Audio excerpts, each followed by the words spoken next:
It is Wednesday night. It's May 18th, 2022. Another good episode of AEW Dynamite just went off the air.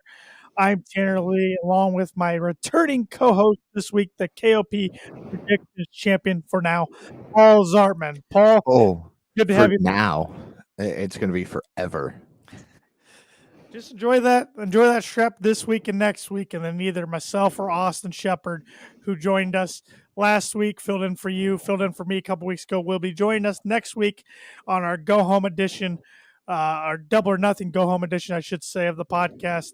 Either he or myself takes it off you.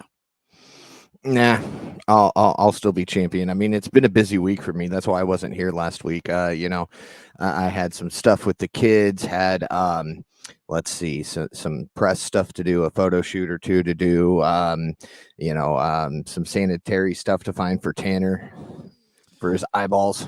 I wish I never would have brought that up. Oh, I went through with it. We got a photo shoot done. Well, I'm glad the pictures aren't out there on the internet. So, not yet. So let's put it this way. As your KOP predictions champion, I have done the Shawn Michaels thing and I've done the Sammy Guevara thing. I'm just going to leave that right there. I'm just going to let you take the show over because now I'm speechless. I'm back. You are back. Indeed. But nonetheless, it's good to have you back this week. Recapping Dynamite with me. Any other AEW news that came out this past week that you want to talk about before we get into Dynamite? I haven't really paid too much attention, honestly. I always kind of like to see things pop up when you share them to me. Yeah. Well, the one thing I kind of want to talk about was the MJF speculation, the 2024 speculation. Yeah. It sounds like he and Tony Khan haven't made much progress as far as contract negotiations are concerned. From the sounds of it, from what Fightful is reporting, that MJF wants more money on his current deal, but Tony Khan's fine with giving him more money, but he wants him to extend his deal, which I'm on Tony's side in this. I mean, I understand MJF's frustrations. A lot of the former WWE guys, Punk, Danielson, Cole, coming in making more money than him. I get that, but this is how sports contracts work. If you want more money, you got to sign for a longer term. Yeah. I guess the one thing I agree with you on that one, and the one big thing that I saw that kind of answers one of your questions of why we haven't seen Miro on our television is because, well, he's going to be in a new CBS series called East New York, which will debut soon.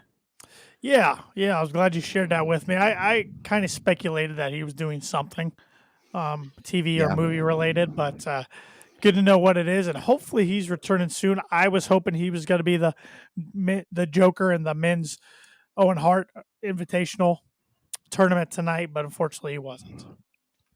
Yeah, we'll get into the Jokers here in a little bit. So, let's dive right into this, shall we? Well, let's dive right into it. Dynamite tonight was from Houston, Texas. Hot crowd tonight, just like they were last time Dynamite was in Houston. Started off with the Owen Hart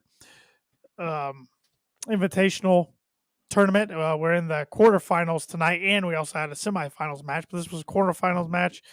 The ROH TV title champion, or TV champion, I should say, Samoa Joe, kicked us off. I like that right away. I'm like, all right, we're going to find out who the Joker is. Everybody's kind of waiting on pins and needles. It flashes up on the Tron, Johnny Elite. I have to say, I popped, and then I realized it wasn't who I thought they were talking about. It was Johnny Elite, a.k.a. John Morrison, Johnny Nitro, Johnny Impact, Johnny whatever promotion he's with at the time, instead of Johnny Gargano. Yeah, as soon as the music hit and he walked out, I said, well, you got the first name right at least, Tanner. Yep, I thought it was, before Tony Khan went on Busted Open earlier today and said it would be, the Jokers would be debuts, I thought Miro. Well, when he said that, I'm like, okay, it's not a returning talent. And then I thought, okay, it's Claudio, a.k.a. Cesaro. Wasn't him. So I didn't even think about Johnny Elite. No, he was like so far down on my list. I saw a tweet. Somebody said, "Did anybody have that guess right?" And I tweeted back. I was like, "No, I didn't." But somebody actually commented, "Yeah, I saw it coming." I did see one person that had tweeted about 5 hours before the show that Johnny Elite was their guest, or Johnny. He didn't call him Johnny Elite, but he called him Johnny Nitro or Morrison or whatever the heck he called him. So good guess by that guy. Yeah, because that was out of left field as far as I'm concerned. Yeah, I had the latest thing I had seen with. I'm just gonna call him Morrison for this bit, but the latest I'd seen, he's gonna make his GCW debut here in the near future. So I did see that a couple weeks ago, but didn't see that coming tonight. But I will say he and Joe put on a good match. Yeah, So, I was actually impressed. Joe get the win by hitting a muscle buster. Yeah, that shoulder tackle that sent Morrison, Elite, whatever, the other guy into a corkscrew spin. Whew, that was a powerful one. Yeah, Joe got some stiff shots in, but Yeah. I will say Johnny Elite is a smooth worker. Yes, he that is. is one thing. I mean, he's been a guy that's been in the business for 20 years or so now, and he's pretty darn underrated. Yeah, and I guess he slipped through the cracks because I didn't even realize he was no longer under contract with the other company. He was part of their releases. I don't know if which batch it was. I can't keep up with their batches, but I think I'm assuming this is just gonna be a one-off, just like Oh yeah, Morrissey was a couple weeks Yeah. ago. I don't think we're gonna get the Johnny Elite is all elite graphic. Could be surprised, but I don't think we're gonna get that. I haven't seen it yet. No. So usually they're pretty quick on that. Yeah, like within minutes of the debut. After the match, Sanjay Dutt and Jay Lethal jump Samoa Joe with Satnam Singh holding him, so his partners can attack him with a steel pipe. In the end, the best friends hit the ring to make the save. Didn't see that coming. Or the best friends, I should say. I saw the rest of it coming. Yeah, the best friends felt a little off to me. Yep, it was Chuck Taylor, Trent Beretta, and Rocky. No. Thank you. Yeah. It is Rocky. Rocky Romero. Yeah. All I want to say is Roppongi Vice. Yes, which is the name of he and Trent's tag team. But right, it was Roppongi Vice and Chuck Taylor. Yes. No Orange Cassidy. He's still on the injury shelf. So yeah, he's too busy doing planks over on social media. Yes. Backstage, it's revealed that Jeff Hardy's medically cleared to compete against Adam Cole tonight in the Owen Hart Invitational. Young Bucks then appear and tell them they know it's tough on his body. They want him to take the night off. If he doesn't, Adam Cole will beat him. Matt Hardy then stands up next to his brother and says his brother Nero actually said we'll be fine because he's a real Hardy, not a Hardy cosplayer. I thought that was pretty good. Matt says if they get involved tonight, they won't be the only member of the Undisputed Elite getting their ass whooped. Yeah, it was nice to see because a very similar promo was done this week or last week on BTE. So it was nice that they actually brought that onto television instead of just over on BTE. So a lot of references to BTE in that segment. And it was actually kind of nice. It's like, hey, don't forget, we do this. Yeah, they've been building that feud on BTE definitely more than they have on Dynamite. So. Oh, absolutely. Mm-hmm. Then we got CM Punk's music hits. So that's 2 weeks in a row. He comes on the second segment of the show. Crowd was loving that. And then we got the match between Hangman Page and I forget how to pronounce the guy's name. Kanazuki. It's not Takashita, but that's how I want to pronounce it, how it's spelled. But they pronounced it tonight, and I don't remember how they pronounced it. And I feel awful because I was really impressed with the guy. Yeah, I don't know. I look at it and I want to say Takashita too. So that's how I pronounced it last week. I know they pronounced it differently tonight. I apologize. I am really bad when it comes to pronunciations. But that's something I'm working on. And of course, in a few weeks before the Forbidden Door event, Mike Cook, aka Mike Thunder, when we have him on the podcast, he can tell you all about all about that talent. He's more familiar with him than I am, and all the talent in New Japan and the old all Japan and DDT and all those promotions. So, but anyways, I thought this match was really fun. He definitely showed out in his opportunity. At the end, we see Hangman hit a buckshot lariat, but he wasn't done just then. He also hit CM Punk's GTS as he stared Punk down and got the 1-2-3. After the match, they both stared each other down on the ramp as the crowd chanted for Punk and Hangman both. Then Hangman kind of barged past Punk and walked to the back.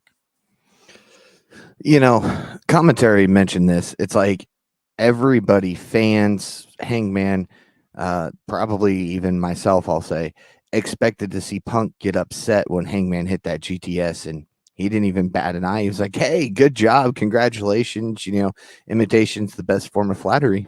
He hit the buckshot lariat last week, so it's just payback. It's an eye for an eye.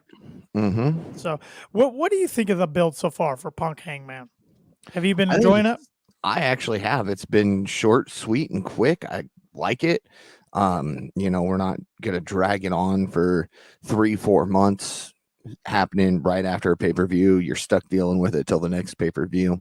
I've been really enjoying these quick builds. Yeah, what I like about it is they're going old school with a lot of their builds and not having the talent touch until the match. I like that. Yeah, so do I. I like that. So it'll be interesting prediction next week, I think, for all three of us, because I haven't made up my mind yet. Neither have I. On the main event, and that's the first time I can say that about an AEW pay-per-view main event in a while. Yeah, normally they announce it and you're like, oh yeah, he's gonna win. Right. Like last time, I think we were all pretty sure that Hangman was going to beat Adam Cole at Full Gear, or not Full Gear, but Revolution.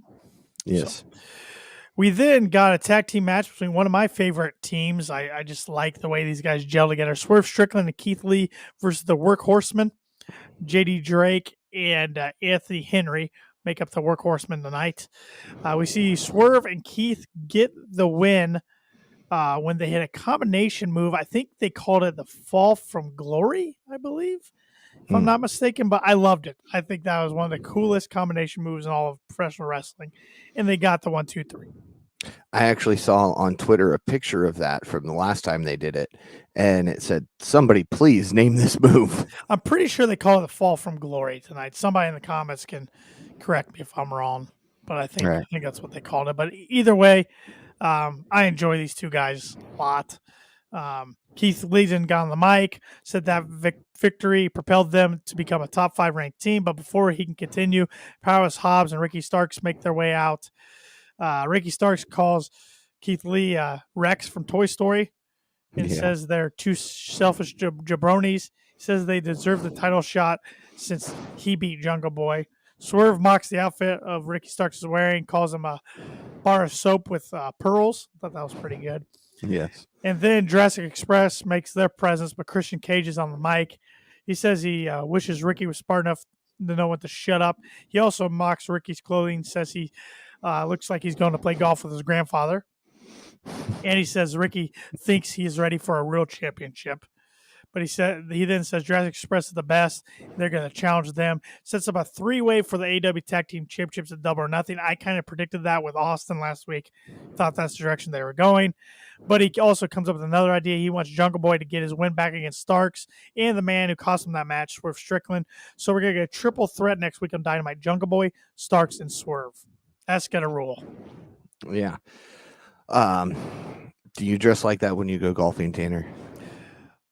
I don't dress exactly like Ricky, but I do. I'm usually dressed in some Puma clothing, but I got the polo and sometimes shorts, sometimes pants. So depends on the temperature. Enough. Yeah, depends on the temperature. So, okay.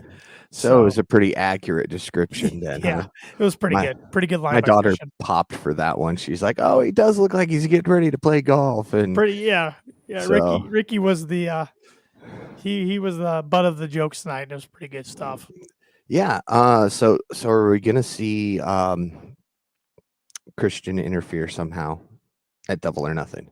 Yes, I'm sticking to it. It's been a year in the making. He costs Jungle Boy, Luchasaurus the tag titles. We get Christian heel and he against Jungle Boy. Even though last week you could make the case that maybe Jungle Boy was going to turn. But I do think either Team Taz or Swerve and Keith walk out as the new tag champs at Double or Nothing. That's a little spoiler for my predictions next week. Okay. All right. So let's get a Dynamite prediction for next week. Who's winning the triple threat? Ah, man. Gosh. All three of these guys I could see winning. I think Jungle Boy gets his win back. Okay. All right. And are you okay with this triple threat match for the tag titles? Do you think it's bad timing, bad names? No, I think it's great talent. Intriguing matchup. I mean, you got three bulls in Luchasaurus, Powerhouse Hobbs, and Keith Lee, and three young athletic guys and Swerve, Ricky Starks, and Jungle Boy. So I like it. I think it makes sense. I don't know why else you would put these teams on the card. I mean, I guess you could give FTR a shot at the tag titles, but I think their shot's coming down the road. FTR is a team we could talk more about in a little bit. Like I don't know where they're going to fit in the card right now. No, I really don't. And they're the hottest tag team in the world, so yeah, they need to figure that out because I'm afraid. Yeah. Okay, if they go against Roppongi Vice for the ROH tag titles on Double or Nothing, yeah, I'm glad they're on the card, but that doesn't excite me too much. No, just being not honest. Roppongi Vice. You could probably pick another tag team, and I'd probably be a little more excited about it. Nothing against Roppongi Vice. It's just right. They're not going to be FTR. Something. Yeah, I mean that's a given. Yeah, so we'll see. But no, I'm excited for the 3-way at Double or Nothing, and I'm excited for the triple threat next week on Dynamite. I mean, those are three pretty good talents. I could see going any way, really. Yeah. We then see Tony Schiavone backstage with Red Velvet and Chris Statlander. They're going to be going against each other Friday night on Rampage in the Owen Hart Invitational. Red says things are different now. So on Friday, she hopes Chris brings everything she's got. Statlander agrees they've both changed. She's taking the opportunity to get to the top since she wasn't originally supposed to be in the tournament. That was supposed to be Hikaru Shida. And she says strictly business. Jade Cargill then says it's funny that Velvet tricked Alien Girl into thinking they were friends. Yeah, and I don't know. Again, I noticed the little things. Statlander didn't have the alien makeup on. No, she's changed her whole. Oh yeah. Gear. She's wrestled a few matches under that. Her Tron's different. I think her music's different. So I like the different direction they're going with her. Yes, we need some more heels in the women's division for sure. Yeah. Well, I think she'll still be a babyface for this match. Yeah, or tweener or a babyface because Red Velvet's definitely heel now. As far as part of the baddies. So. Yeah, the baddies. They're really getting over on the IWC. They are. They're going to be face soon. They're getting over so much. Yeah, I don't think you can do that with Jade. But yeah, no, you're right, though. It's one of those acts like Tony listens to the fans. So we'll see. Yeah. We then got a segment I was really looking forward to, and that's Wardlow taking his 10 lashings. Saw MJF come out, make fun of the Houston crowd. And then Wardlow comes out. You know, the garage door goes up. He comes down with security handcuffed. He's getting the Wardlow chants, kind of like Goldberg did in the 90s for WCW. Still does over when he's, making the big money in the Saudi shows or whatnot at the age winning of 100. Belts that he doesn't deserve. At the age of 106 and concussion people with kicks to the head. Undefeated, 50 million and 0. Yeah, jumps up every week. But so Wardlow comes down, crowds over him, and he's just MJF's whipping Wardlow. Wardlow's not even flinching, even though his back is taking some lashes. Ooh. He's not even flinching. MJF gets up to 7, and then finally hands it over to Spears. Spears gets a good one in at 8. MJF gets another one at 9. Then Wardlow's almost ready to explode. He says one more. Then MJF, of course, gets behind him to hit him with that 10th lash, kicks him right where the sun don't shine, below the belt, drops him down. The beatdown starts, hits him with a dynamite ring. Then Spears hits him with the C4 and pins him as they prepare for next week. We're getting the cage match. Spears gets Wardlow with MJF as a special guest referee. I am intrigued with this. I mean, yeah, it's kind of a rehash of the Cody MJF feud, but it's Wardlow. I mean, do you think they're burying Cody in a way with all this? Yes. I do too. Yes, I mean, I really do. My best friend, the American roller coaster, Cody. Yep, roller coaster. Yep. Roller coaster. Yep. And I like the lash tonight. I mean, this was more like funny lashings than Cody's was emotional. And Yeah. it kind of makes you think, wow, Cody did a good job selling that. Well, Cody's was with his weight belt, wasn't it? I don't remember if it was a weight belt or just a leather belt. I don't recall. I don't either. I But feel like that was emotional though. I remember that was it was. yeah. It was because it's like he said something to him each one, and then he did him a good time, and we didn't see Wardlow do any lashings on Cody. Yes, he hit him with one that dropped Cody Oh, face that's right, he first, did. big Yeah, time. Yes. yeah, because Cody would, he was selling it, but he'd still be And it might mostly have been the standing. 8th one, just like Spears. It might have been because you remember, if you recall, going back to Cody's in 2020, Brandy came down when she was heel with the Yeah, Nightmare Collective. Still, she came yeah. down and was crying, and Oh, that and was something. But Dustin came down, and tonight's was totally different, and I liked how they had MJF and Spears do the beat down to build up to the cage match next week. the pin was the coup de grace. You'll Yep. allow me to say that. Yep. Yep. So we then see Trent Beretta backstage. He says that Roppongi Vice is back full time, and Rocky Romero wants the ROH, AEW, and IWGP tag titles. So Trent lays down the challenge to FTR, and he says Brett would accept it. I Yeah. love it. I love the call outs to Brett. Oh, absolutely. If Brett's not coming, I mean, this has got to be the biggest swerve in pro wrestling history. Well, it's interesting because Brett has even come out and acknowledged the rumors and everything. At first it was no, he can't. He signed a new Legend deal with WWE. Brett said he signed a new deal with WWE, but it's just for merchandise. It doesn't stop him from appearing in other companies. But he said he's not interested in doing anything right now. He enjoys watching the product at home. I still think we're gonna get him to appear sometime for a one-off. Oh, absolutely. Double or nothing.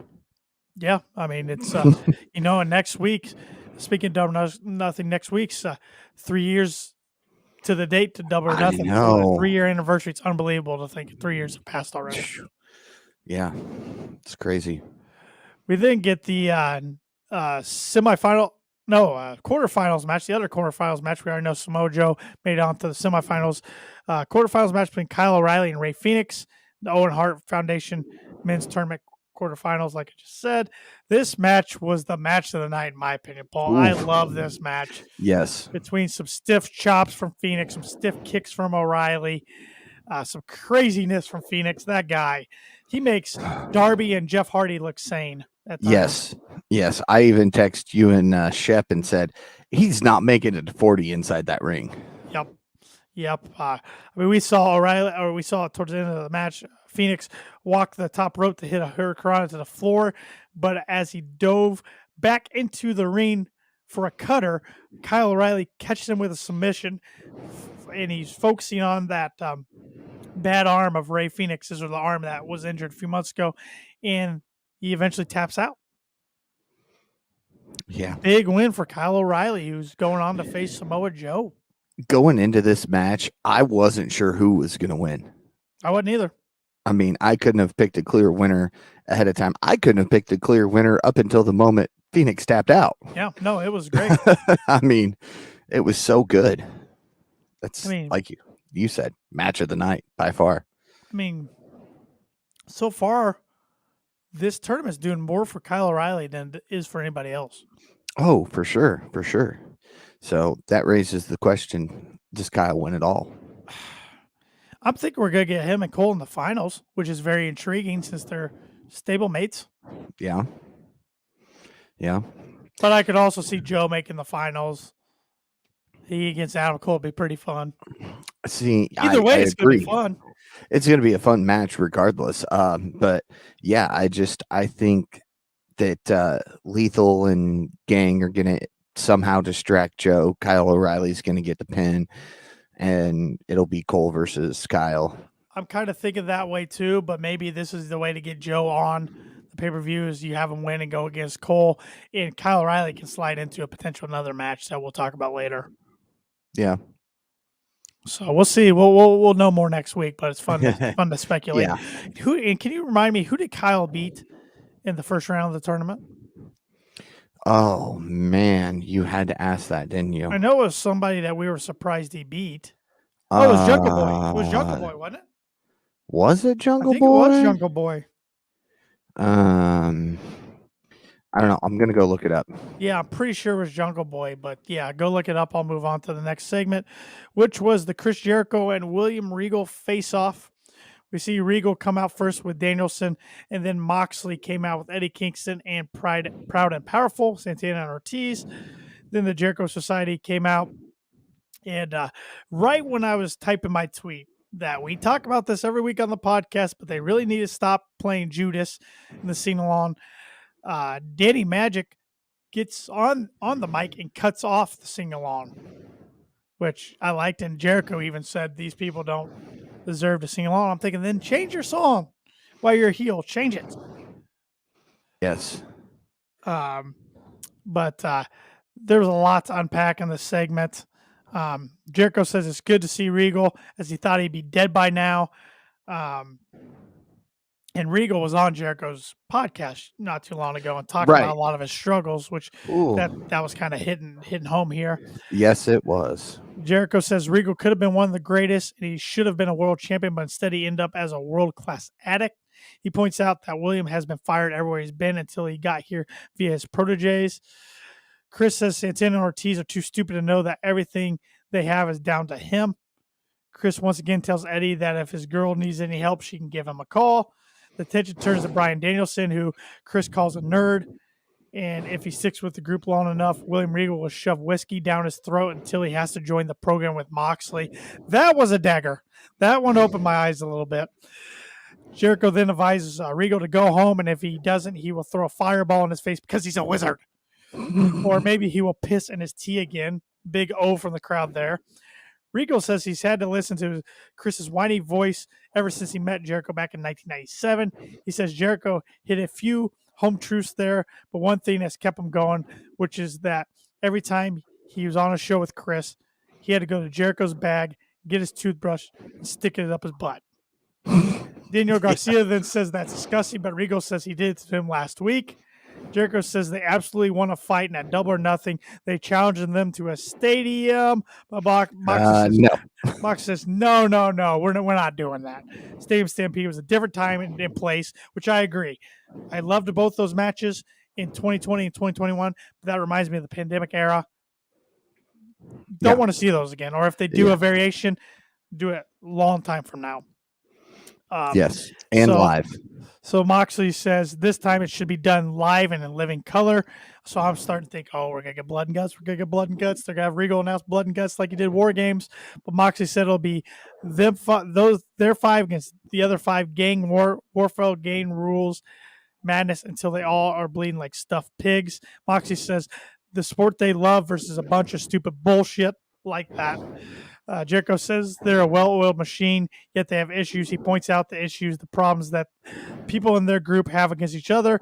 Kingston says he doesn't care about buys or ratings. He tells them to come in the ring for a fight, but Jericho says forget it, and they leave. Kingston then looks to chase him, but Bryan stops him, and they start shoving each other and arguing. I really, really enjoyed this segment. Oh, this was my segment of the night. I mean, we always do match of the night. This is my segment of the night by far, because it was so good. It was interesting to hear Jericho bring up all the things that Regal talked about on the podcast. And I mean, he hit every single one of them. Yep. And just, the squeaky clean nerd. It was great. Moxley's no disrespect, but I don't care about the fans here. Or Eddie Kingston. Or Eddie's. Excuse me. Eddie. Yep. That was good. And he agreeing with what Daddy Magic said, that he called Danielson a prick. He goes, "You are. Yeah. You are." Eddie's so over. The crowd loves Eddie. Yes. Man. This is gonna be a fun match, and I'm gonna make a prediction. This feud isn't ending at Double or Nothing. This is gonna be our blood. This is gonna be our blood and guts match this summer. Since Tony said we're going to get it this summer sometime. All right. I'm okay with that, honestly. I think it's either that or something with the Elite and I don't know, the Elite and Red Dragon if they break up Undisputed Elite or Undisputed Elite against somebody else. Well, I mean, But I don't think you can do that until Kenny's back. depending on how Forbidden Door goes, Yeah. it could be the Undisputed Elite versus the Bullet Club. Yep, that's true. So, but just with the Blackpool Combat Club and their love for blood and violence, I think that match makes a lot of sense. Oh, it does. You know, I was also thinking this is going to be the first Double or Nothing that Chris Jericho isn't part of the main event. Very true. And well, we've seen the World Championship not be the main event, but I think it will be this time.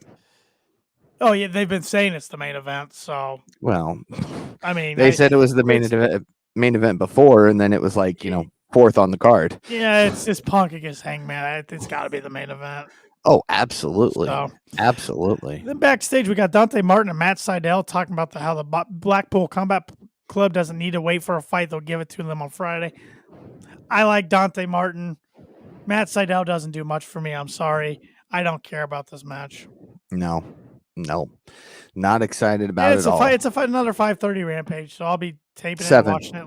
Oh, 7. Either way, I'm gonna be taping it and watching it later. So. Yeah, because they said a special early start time, and I went, "Oh, great, 5:30," and they said 7 o'clock, and I went, "Still not gonna be able to watch it." Nope. So we then get the lone women's match of the night. Surprise, surprise.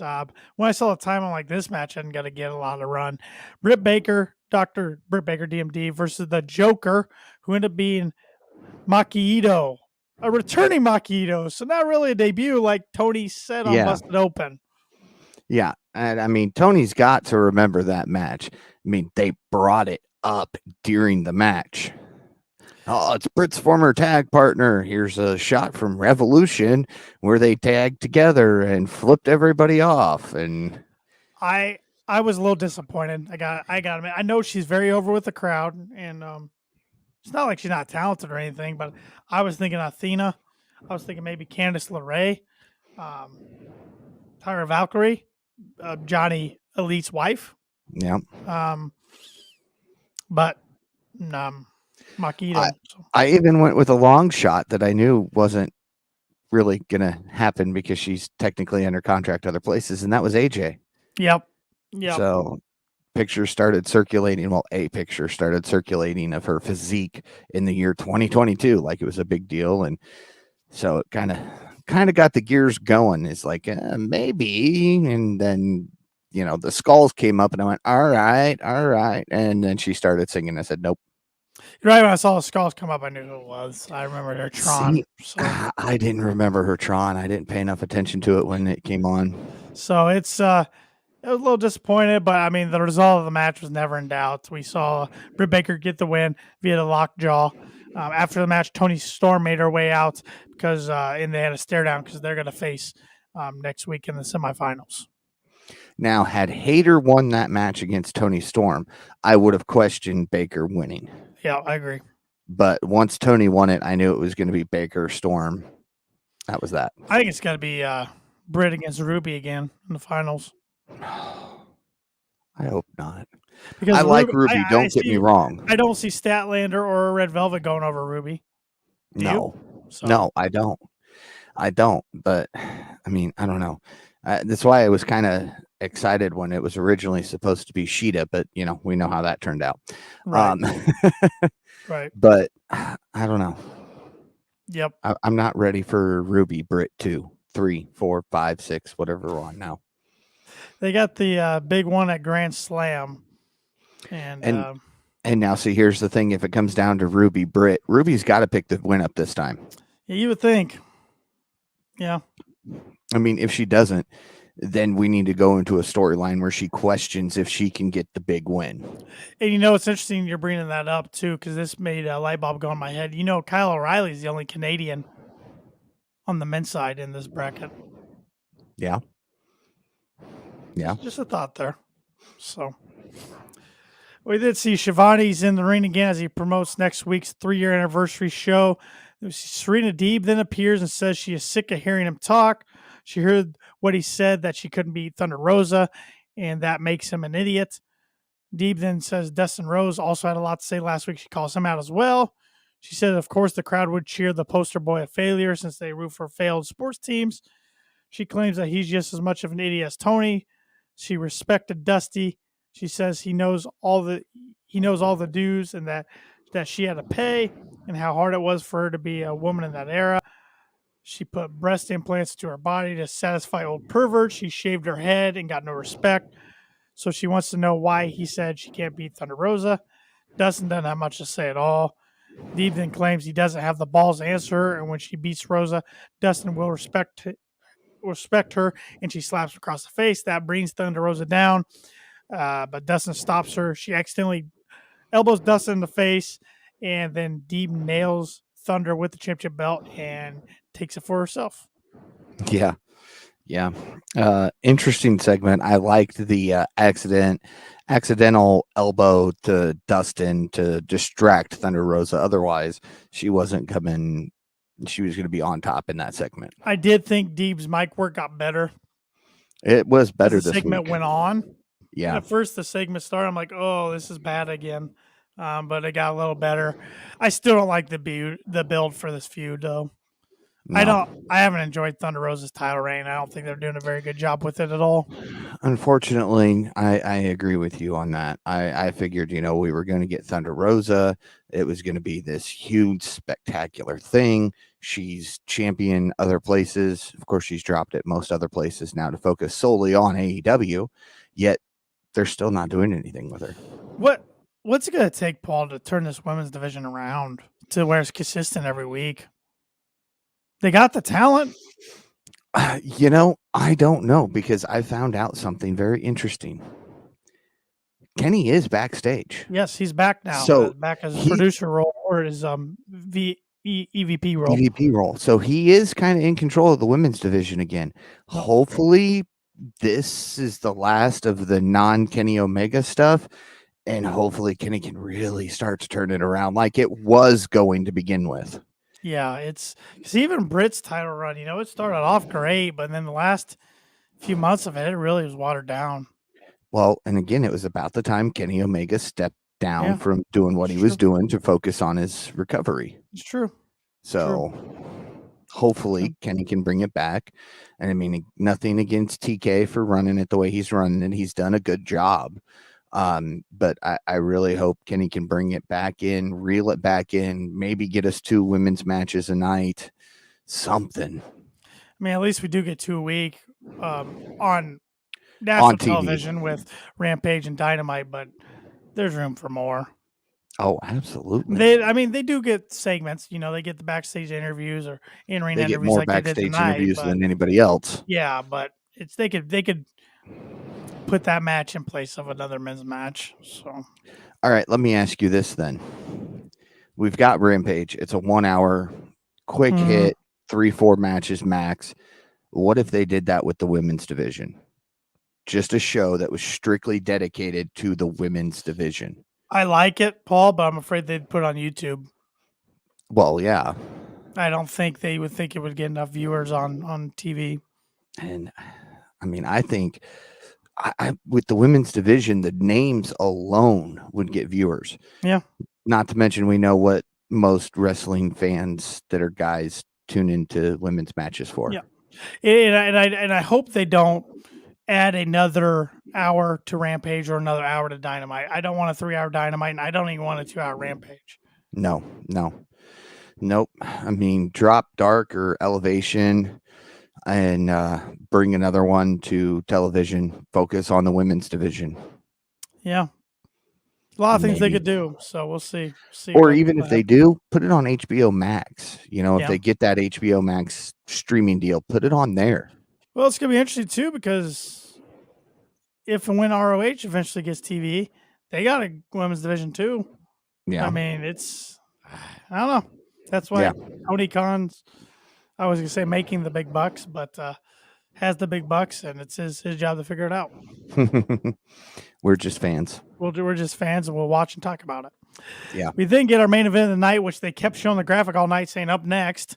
Was annoying me. Adam Cole versus Jeff Hardy in the Owen Hart Tournament Men's Semifinal. First semifinal. Jeff Hardy's making his way to the ring. Crowd's going nuts. He's hitting the juke, and Adam Cole attacks him from behind. But Adam Cole's got to do his Adam Cole baby with the crowd. This was a short match, and when I saw the time it went on, I was like, I wonder if something ran over a little long tonight.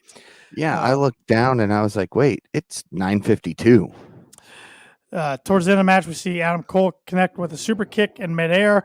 Hardy went to the ropes to stop the pinfall, though. Jeff then nailed a stunner. He heads to the top rope, but he misses with a swanton bomb, which allows Adam Cole to put the knee pad down, hit the boom, get the 1, 2, 3. Adam Cole moving into the finals of the Owen Hart Invitational. So we know what he's doing at Double or Nothing. He'll either be facing his faction partner in the Undisputed Elite, Kyle O'Reilly, or Samoa Joe. After the match, the Hardy Boys were talking trash with Adam Cole as the Young Bucks then appear. While the tag team's distracted, Cole takes them out from behind, allowing a 3-on-1 beatdown. But Steen and Darby Allin come down to even things up until Bobby Fish and Kyle O'Reilly, Red Dragon, appear. They take out Darby, but Sting's fighting, putting up one for his own until he gets super kicked by the Bucks. And then they wrap his leg in a chair, and O'Reilly dives on from the top rope as the show goes off the air. Is this how you write Sting off of TV for a while? Yes. Okay. Yep. You take him out of the storyline. You know, I was thinking we were going to get the Bucks against the Hardys, and we still might have Double or Nothing.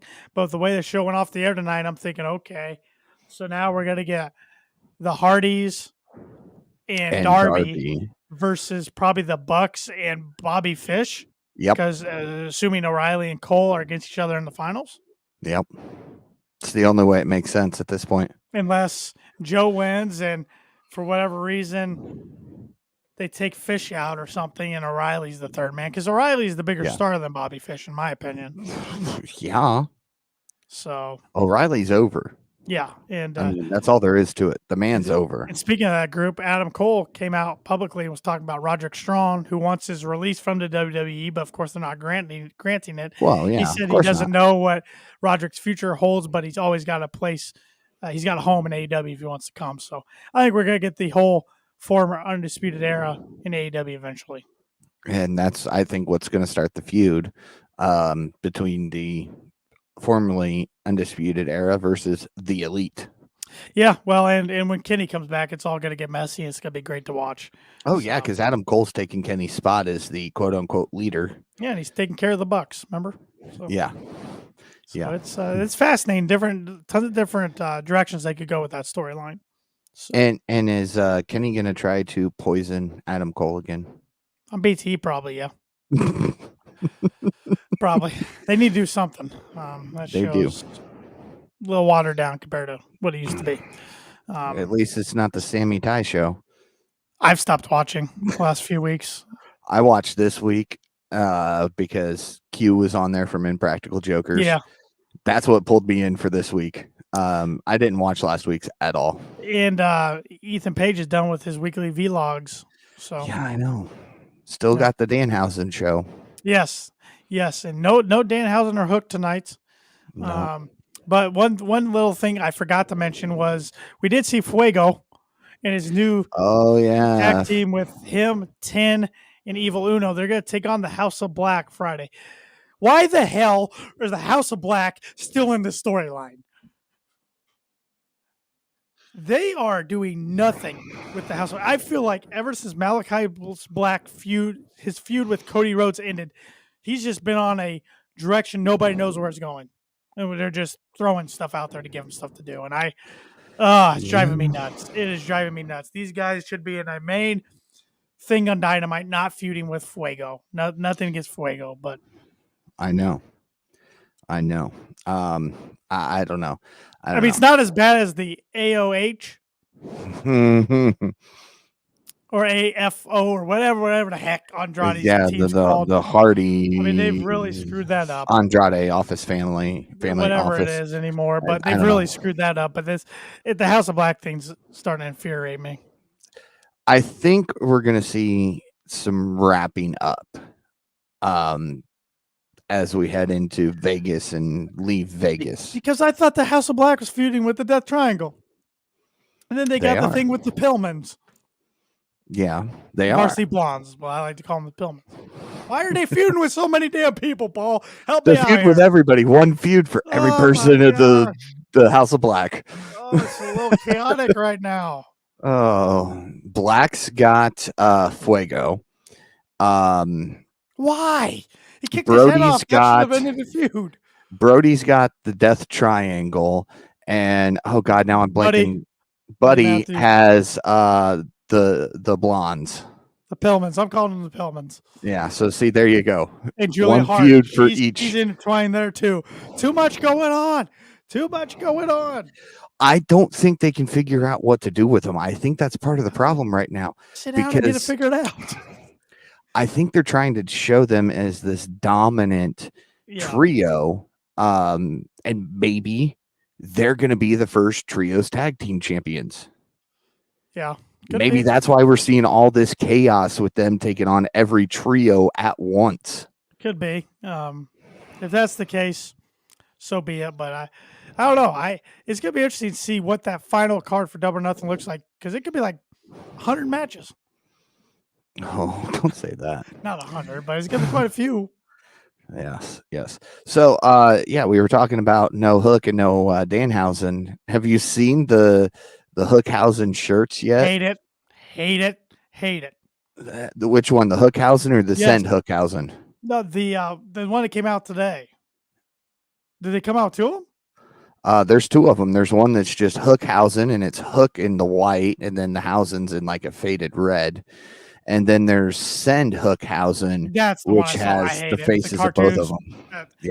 That great for kids. Don't get me wrong. I think that's but as a 30-year-old man, I'm not wearing that in public. I'm sorry. I'm not. And it'll probably sell well. It probabably will. But if you're one of our, I probably just pissed off a lot of our listeners and viewers by saying that. But I'm sorry. That's just, it's not for me. If it's for you, great. I mean, hey, wear what you want to wear, watch what you want to watch, listen to what you want to listen to. I'm not going to pass any judgment. It's just me. I'll wear this Mox shirt in public, but I'm not going to wear the Send Hookhausen one. I won't wear the Send Hookhausen, but the actual Hookhausen doesn't look bad. Yeah, I agree. So. Okay. There's a couple. I saw the one with the cartoons. I'm like, I don't like that.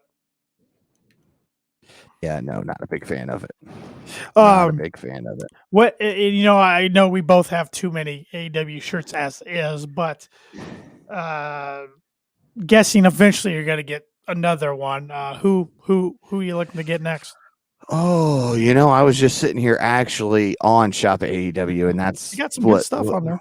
They do, but I'm torn because they're all black again. I know. It's whenever they MJF's, which is like a navy blue one that's different, like the I have the yellow FTR one and I have the green Adam Cole one. I got those mainly because they were black.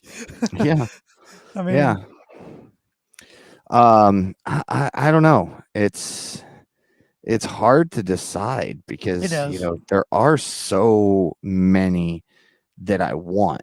Mm-hmm. That's what we'll say. There are so many that I want. Agree. I think it'll probably be a little while before I get another one, but I think I gotta get myself a Wardlow shirt. Yeah. I don't really like a lot of his shirts. That's the problem. I'm waiting for one I really like. Yeah. I don't know, and I just saw the championship shirt for Thunder Rosa, and that just looks weird because it's just a playing card on the shirt itself. Mm-hmm. I don't know. I think my next purchase is some KOP merchandise, though. There you go. We got plenty of designs on KOP on our shop and on Pro Wrestling Tees. You can go to Pro Wrestling Tees, type in Kicking Out Podcast, or you can click on the our bio on Facebook, Twitter, or Instagram, or Opens YouTube. Up our link tree, and it has you can select it right there. boom, right there. So I got some NWO inspired designs on there, and a bunch of other designs just around our regular logo. So Yeah. and maybe some more to come eventually once I get some time to get around I to mean, it. we got a tank top on there that says KOP on it. It's getting warm outside, so you can have a tank top. Yeah, absolutely. It's heating up. It's past the middle of May now. So yeah. But fun show tonight. What's your rating? Who's your wrestler of the night? All right, so Austin's giving me a bunch of crap because Rookie score. I picked the rookie scores here. So you know what, Austin? I'm giving it a 7.7 this week. I thought you were going to steal my rating. Ooh, 7.3. Oh, okay. All right.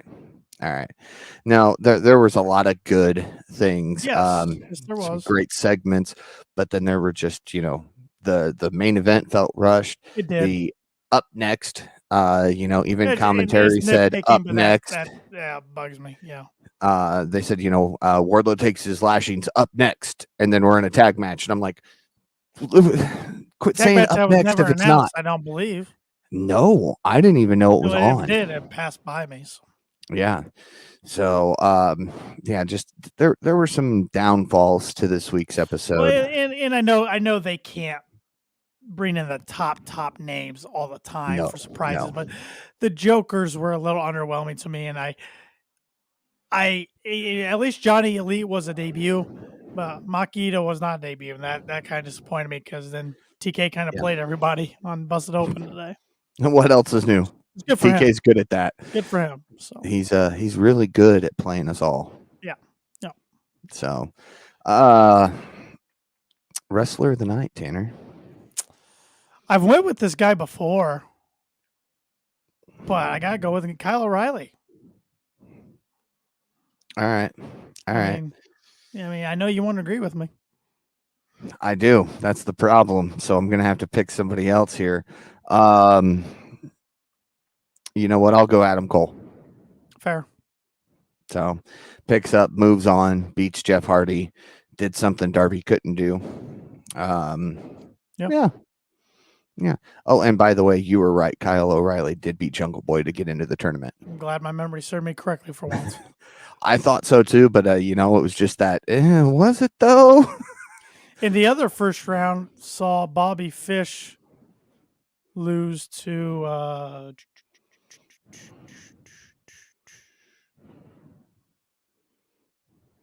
Yeah. Oh, yeah. Jeff Hardy. Yes. Yeah. Wow.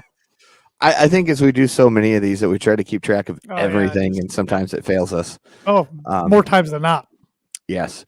Yeah. But I was getting ready to go look it up. So, but you remembered it. I just had to think back in my head a little bit, which is scary place to be right now. So, but looking forward to next week's episode Dynamite and next week's podcast. Like I said, good friend of the show and guy who's been on with us twice, Austin Shepard's going to be joining us. It's going to be our Double or Nothing Go Home show. We're going to be not only recapping the Go Home Dynamite for Double or Nothing, but also giving our Double or Nothing predictions for that bad boy that's over Paul's shoulder for the second to last time on the podcast, the KOP predictions title. Yeah. It's a little dirty. It's just going to be interesting. This is the first time we've had three guys. Yeah, I'm ignoring your comments. Three guys in the predictions contest match, whatever you want to call it. So different strategies going to be used probably. It's going to be fun. And we're probably not going to know the card until Showtime starts. Exactly. I mean, we know 2 matches that I can think of off the top of my head. 3. 4? Well, we got both title matches. We got the tag titles. We got the 5-on-5 JAS. And, that's right. And, Blackpool Combat Club. That's right. So. Yeah, so we know about. Oh, and Wardlow MJF. Okay, Wardlow's got to defeat him next week, or get a few spears. 5. So we've got almost half the card. Yeah. Or half the card. And we know the buy-in. Hookhausen versus Mark Sterling and Tony Nese. Yeah. We'll be predicting that one. too. Yes, so I already have my prediction for that one. I think we all three are going to agree on our prediction for that one. Yeah. So.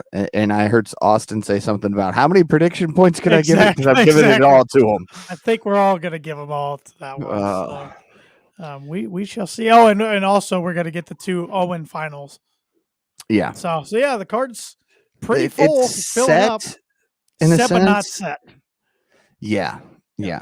And I think we're going to see FTR versus Roppongi Vice. Roppongi Vice, yeah. I think you got to put them on the card. They're hot right now. They're the hottest tag team in the world. Exactly. Even if it is just for the ROH. Yeah. And not that it's just for the ROH, but you know what I mean. It's going to be a fun pay-per-view next Sunday, though. I mean, Double or Nothing's great. It's arguably the WrestleMania of AEW, even though all pay-per-views bang. But it's going to also set up the Forbidden Door, I think, a little bit. So it's going to be a good time. And still, KOP Predictions champion. I'll be spending Memorial Day with this belt around my waist. The days are ticking down. Tick, tick, tick, tick, tick. No. We'll see what Shep's got to say next week. But you better enjoy it next week, because that's the last live podcast episode you're going to have it for quite a while. No. At least till Forbidden Door.